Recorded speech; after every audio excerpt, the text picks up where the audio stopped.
One of the toughest things about being in this neighborhood is having so many people die around you as a result of gun violence or being murdered. We've had kids in our school be murdered. We've had kids in our church, parents in our church.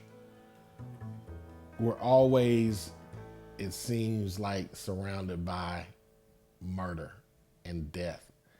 And that is probably one of the most traumatic things that I know as a pastor that I have to deal with.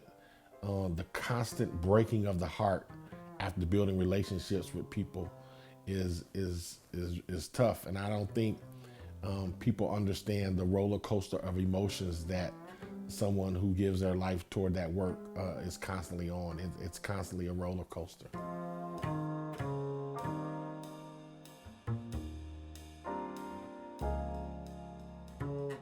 If Jesus saw the disciples toiling and rowing helplessly, why did he delay? I want to know, preacher, what took him so long?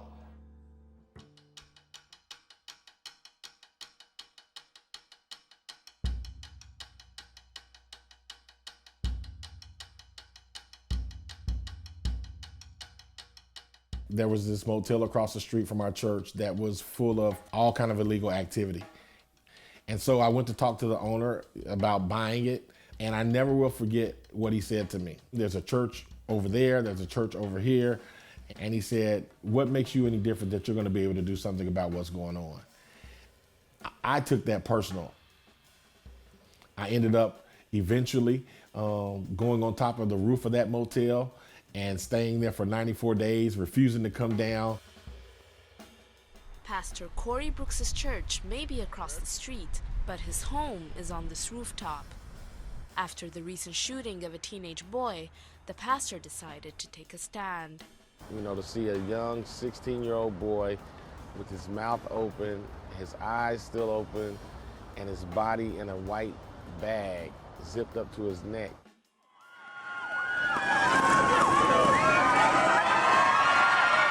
Let's get ready. We were able to purchase it and tear it down, and instantly prostitution went down, drug dealing went down, murders went down. It's time to celebrate phase one, but after this weekend, Monday, we get back on the grind and we start all over again, starting phase two to raise $15 million to build the most magnificent building you've ever seen on the south side of Chicago.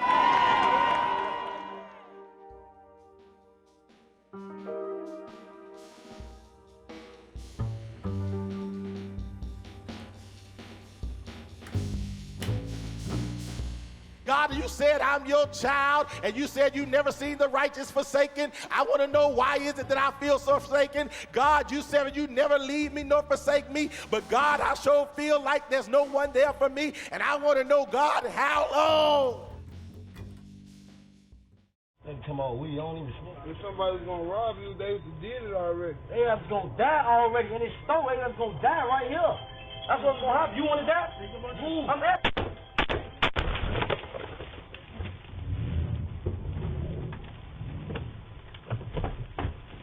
Oh shit.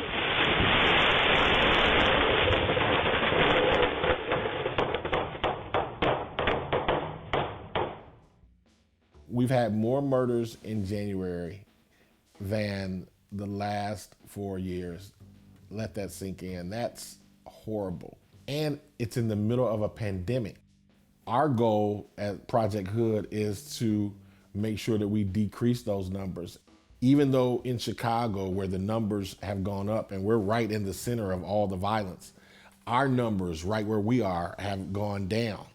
And that speaks volumes to say that some of the stuff that we're doing, it is absolutely, without a shadow of a doubt, working. It's very easy to take the ill conception that 51 murders, what are they doing? So you have to look at the totality, the universe. How much retaliation do we avert? how much intervention was involved. Look at the follow-up with the family members. How many reports we have, how much follow-up we do, how much retaliation is averted. Then the 51 by far pales in comparison. It's not the masses of our young children who are destructive and who are shooting and killing. It's a very small fraction of our children.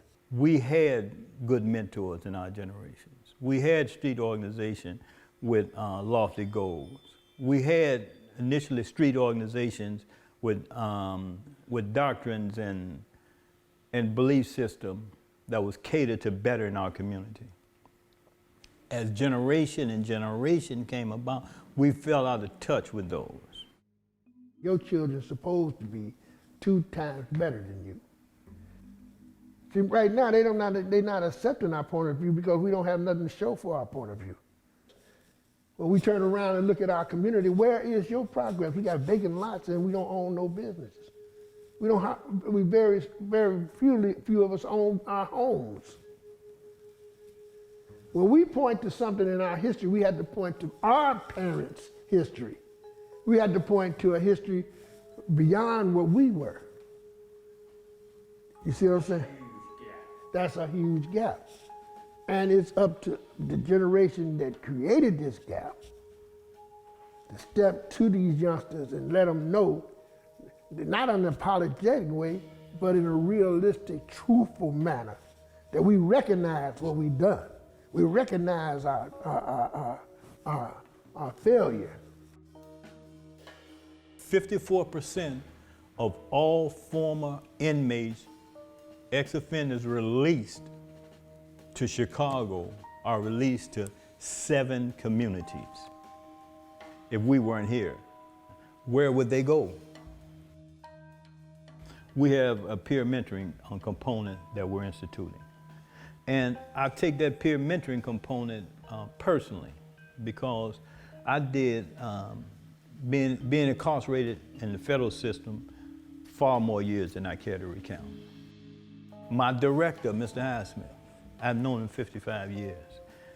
He walked me through the reentry process. I have a job, never had one before in my life. They gave me a W-2 form last week. I never had one in my life. You see, I have housing, suitable housing, credit cards, a vehicle, connections within the community. You see, and I take that peer mentoring component personal because I know what it'll do if you have a good mentor and a good person walking you through that walk when you hear someone to receive you, you see. And so that's unique to Project Hood, that peer mentoring component. You know, we want to put together some powerful programs that alter the life and change minds to believe in themselves. You know, take hopelessness out of the psyche of our young brothers and sisters today. Change the rate of suicide. See, suicide comes in a lot of different forms. It's not only that the person will shoot and take their life, but if you take and stifle a person's potential, you done lay here and committed suicide. That man that committed suicide when he stifled his own potential. And it's self-inflicted.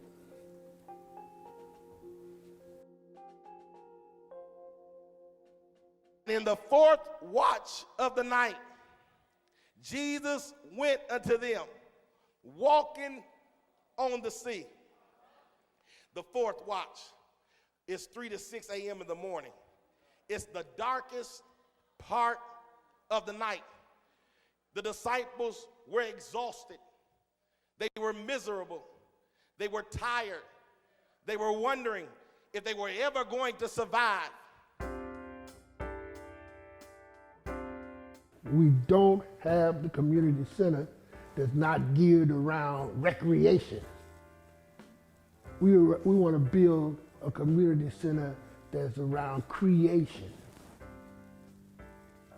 building minds building character. We got enough basketball players. We got enough football players. What we need today is brothers and sisters working to build a strong, powerful, peaceful, and healthy community. If we can build this facility and house it with the programs necessary to bring about transformation in people's lives, that will make a difference for thousands of families and change generations untold. Every year, every month, every day, we're working hard, we're putting in the things necessary, we're taking responsibility for our situation, we're being accountable, and I believe eventually it's going to tip over, and America is going to know about the work that we do. Our center is going to be built, it's going to become a model, and we're going to be able to help people not just in Chicago, but all across America. I do it by just reminding myself that someone has to make a better future for people. Someone has to sacrifice their life so that other people's lives can be better.